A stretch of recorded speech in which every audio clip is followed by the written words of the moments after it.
তুমি চলে যাবার পর আমি অনেকটা বদলে গেছি। এখন হয়তো তোমাকে অনেক ভালোবাসি, কিন্তু এখন আর তোমাকে সেটা বলতে যাই না। এখনো অনেক অভিমান হয় তোমার উপর, কিন্তু সেই অভিমানগুলো এখন আর তোমার দ্বারা ভাঙতে চাই না।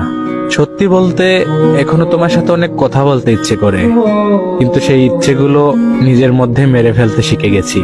জানো, এখনো তোমাকে অনেক কেয়ার করতে ইচ্ছে করে, হয়তো সেই কেয়ার গুলো তোমার আর প্রয়োজন হয় না। এখনো মনের মধ্যে একটা অজানা কষ্ট উকি দেয় সব সময়। এই কষ্টগুলো নিজের মধ্যে মেরে ফেলতে শিখে গেছি, নিজের মধ্যে লুকিয়ে রেখে হাসতে শিখে গেছি। হ্যাঁ, আমি না অনেকটাই বদলে গেছি। জীবন অনেক কঠিন সময় পার করছি, তবে এখন যে সময়টা পার করতেছি সেটা কল্পনাও করে ভাবতে পারিনি। জীবন এতটা নিষ্ঠুর হবে ধারণার বাইরে ছিল। মাঝে মাঝে নিজের ভাগ্যটা নিয়ে অনেক আফসোস হয়। মাঝে মাঝে এটাও মনে হয় জীবনটা আরেকটু সুন্দর